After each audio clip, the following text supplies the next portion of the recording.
Can you hear us, Coach? Unfortunately, yes. Hey, it's Paul Allen, and welcome to X's and O's on the KFAN Minnesota Vikings Radio Network. This radio show is provided by U.S. Bank, and we are joined now by not only Minnesota Vikings head coach, but one of the great defensive minds in the history of the National Football League. He is Mike Zimmer. Coach, Paul Allen, congratulations on the Jags win. What's going on? Thank you, Paul. Just trying to get ready for Tampa Bay. Not Tom Brady. I mean, he hasn't done it at a very high level, and we'll get to him momentarily. But you know, these last three all have come down to the wire. How stressful is that as a head coach on the sideline? Well, it's very stressful. Unfortunately, they had me wired this last week, so when you get a chance to watch that, you'll see. Yeah, I want to watch the part that they don't make public. That's the good stuff, right? Right. That's the good stuff. I sense you are feeling pretty good about your rookie corners, Gladney and Dantzler, and their progress. If accurate, what's leading to that, Mike? Well, they just continue to get better. I think they're understanding leverage on the receivers. They're understanding splits and formations a lot better. Their technique is obviously a lot better than it was earlier in the year. So, yeah, they're starting to play a lot better, which helps. Is Dalvin Cook's pass protection at or approaching an elite level? I mean, in that Jags game, it seemed to be unbelievably good. Yeah, Dalvin's really great at everything. He's good with the ball in his hands. He's good without the ball in his hands. He's good in protections, knowing where to go. And obviously, all these teams are trying to trick the backs and how they in protection, and he's sharp with it. And he's a tough guy. I mean, Dalvin Cook is a Mike Zimmer type of running back and player, right? He's just tough. He's tough. He's physical. He's aggressive. Does not want to go out of bounds. He's a terrific back.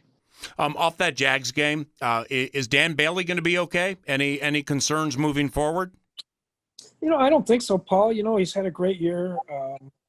Obviously that wasn't the best game for him the other day, but I anticipate him coming back and kicking the ball well, and he'll have nice weather to kick in this week, so it should be good. The crazy thing about Dan, man, is, and I'm sure you know this, but 2015, Mike, they moved the extra point back to the 15. And he hit 94 in a row until like the end of 2017, man. So it's, I would definitely look at that as an aberration. One of the great, most consistent kickers in the National Football League over many years, Dan Bailey. Now, defensively, with Eric Wilson, rookie Troy Dye, and veteran Todd Davis, Mike, when Kendricks had to scratch very, very, very late, what's the process of getting Davis and or Dye and Wilson moving inside, the new plan, and like making sure it works well? Well, it was hectic to say the least. Troy was playing Mike, then we had to put Eric was playing Sam, and Todd was playing the Will, and so they completely three different positions for him than they were used to. And then when they went to nickel, Eric Wilson was playing the Mike, and Todd was playing the dime. So it was a lot of catching up. But luckily, we've got guys that cross train, and it's been a while since they've been in those spots, but they did well.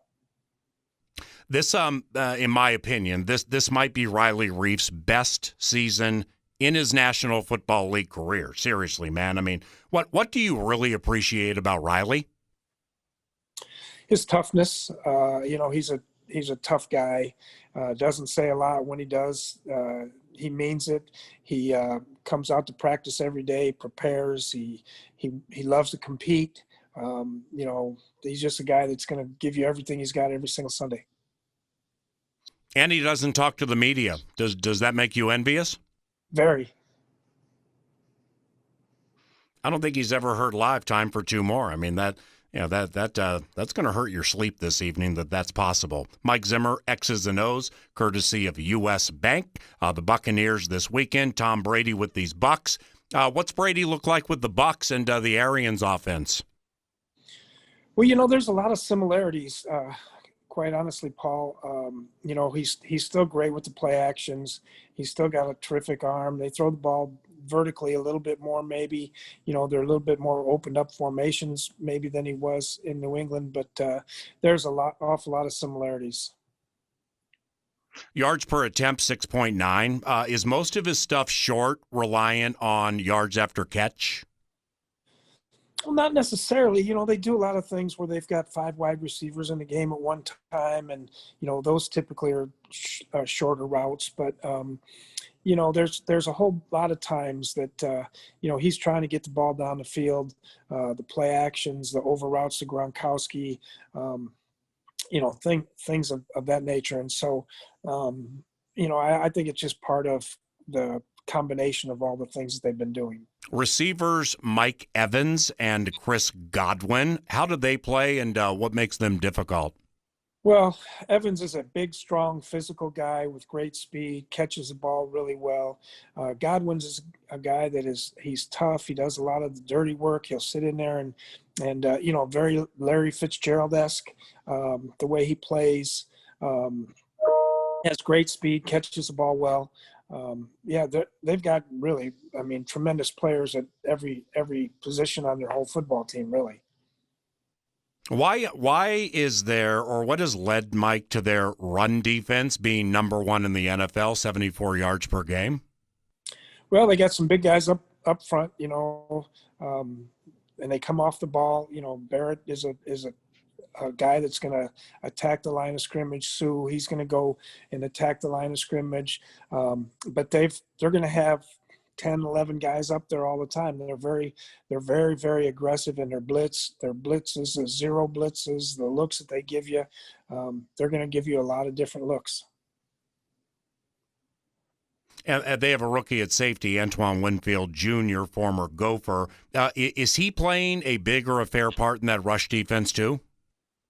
Yeah, he does a really nice job. He's quick to diagnose, fast to accelerate out of the deep end of the field. But when he gets down in the box, he's very good. Flies around and makes plays and tackles. Tyler Johnson, one of the greats in the history of Gophers football, only 10 catches so far this year. What have you seen in him? Yeah, well, they've got so many receivers. They're using him a little sparingly.